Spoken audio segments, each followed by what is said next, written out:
Life is no longer a group project.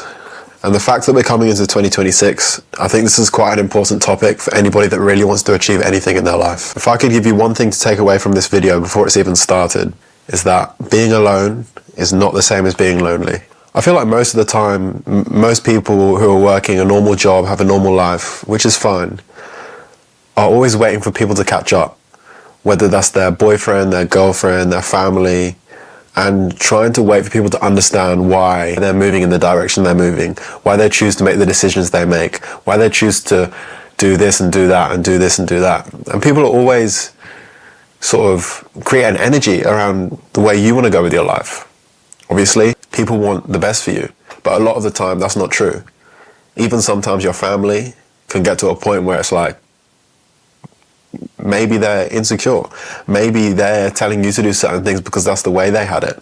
Maybe maybe they're not believing in your vision of trying to start something new. Or if you're trying to start a business, maybe they don't believe in you from the start because they never had that and they never had what you have. And so I feel like 2026 is no longer about sharing all your ideas, having loads of friends.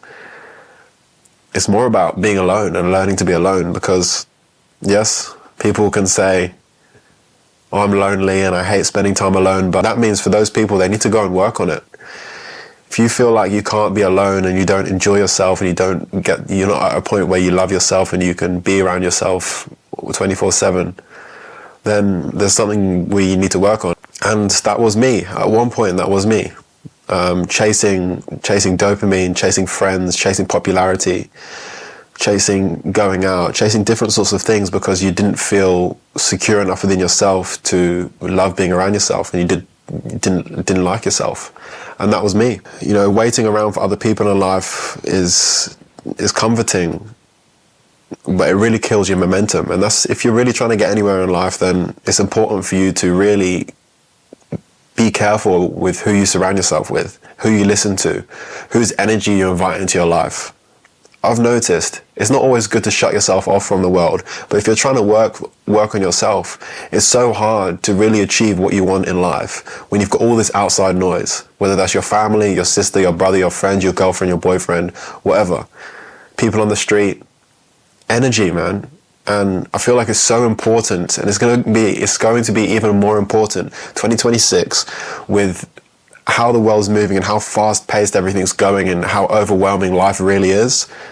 Learning to be alone is going to be very important, because the longer you wait around for other people, the longer you have 20 friendships, the longer you surround yourself with people who have negative energy, the longer you're going to be putting yourself in a box and not achieving your greatest potential. And there's going to be times in your life where you're walking in a certain direction and people are walking with you, which is fine. But there becomes a point where you need to take off and turn right, and they turn left. You don't turn left because they turn left. You turn right because you want to go right. If they go left, let them go left. You go right. It's about your own journey. It's about walking towards your own vision and creating your own distance. And if that's creating distance away from other people, then that's what you have to do. So choosing discomfort allows you to build yourself, whereas the comfort is actually weakening you. And a lot of the time when we talk about friendships, it's not that people don't like you or they don't want you to succeed. When you go off on your own journey, people are going to support you, but not everyone is going to. And a lot of the time it's going to feel like people will hate you a little, or your friends aren't, or your friends aren't who you thought they were. It's not that people hate you, it's that they actually hate the idea of who you might become and what you might achieve. That's the difference. And even for parents not believing in your vision and wanting you to do this and that, they want you to do well, but they don't want you to do better than them a lot of the time. And fortunate enough, some of us have families, if we do, that believe in us and want us to do well. But there's a lot of people who have friends, family that don't. So the best way to go about that is to cut them off. And unfortunately, life is a selfish game. If you want to become your happiest self and your best self financially, successfully, or whatever, you're going to have to make some tough decisions. You're going to have to cut some people off. And honestly, it doesn't matter if they're blood related or not. Humans are humans and energy is energy. And just because they're your family, it doesn't really mean anything. If they don't respect you, why should you respect them? protecting your energy is never really selfish. It might feel selfish, people might think it's selfish, but at the end of the day, it's your way of survival. It's your way of being your true self and your best self and working towards that. Every conversation, every frequency, every place, everything you see, everything you hear is an energy. And if it's negative, it's going to inhabit you. It's going to change the way you went about your day. So if we look at it on a day-to-day basis, it's like if you go outside and you feel bad energy and you go hang around with a friend that upsets you, that ruins your day.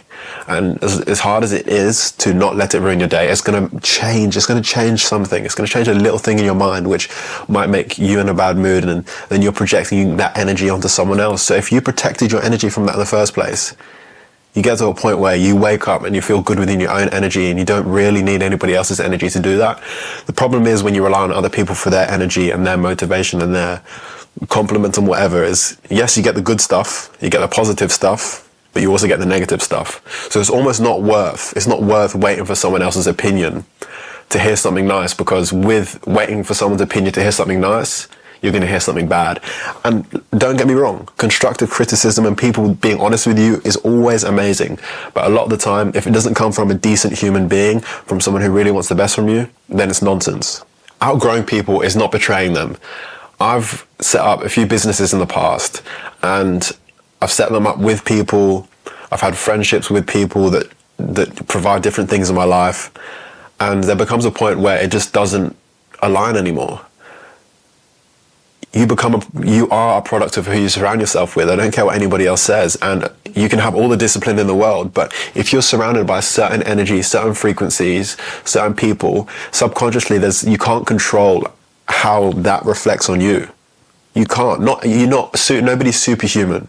Naturally, your growth is going to create distance, and there becomes a point where you do have to cut ties. And for me, to achieve my happiest, best self, one of the main things I've had to do is distance myself from certain people. If that's cutting them off completely, or if that's not putting my energy there, it's whatever. If it helps me become happier, more successful, more disciplined, more motivated, more driven, and to create a better vision, it's about me. It's about you. It's about how you feel. It's not about how they feel. We need to stop living our lives for other people to make other people happy. Make our parents happy by doing what they say. Make boyfriend or girlfriend happy because they are happy for you to do that. But that's them. That's their own agenda. Why don't they go focus on themselves? Why are they worried about you all the time? 2025, I walked alone, and I've had friends, and I'm surrounded by very good people. And if I don't surround myself with anybody who doesn't help me work towards where I want to get to in life. And that is not financially, that's not trying to climb a ladder, but that's mentally. If you're not trying to help me become a better person, if you don't actually help me become happier, if you don't help me become more motivated, I'm done. And I feel like the more people do this, the more real the world will become and the happier the world will be. 2026, taking the journey alone doesn't necessarily mean lonely. You've got to choose peace to create the discipline, the motivation, and the drive, and to create the ambition you want in your life, because it's about you. No, we shouldn't be living for anyone else. It doesn't matter. It's about you. You're the one who lives your life. You're the one who has the emotion. You're the one who wakes up every day with a feeling. You're the one with your own heart. So you've got to protect your energy. So if you're still here, then you probably do want to better your life, and you probably do relate to some of the things I've said, or understand some of the things, or agree or disagree. But 2026, if we can focus on it not being a group project, then I think everybody will be happier. It's about you, it's about us versus the world, versus ourselves. Better today than we were yesterday, better tomorrow than we are today.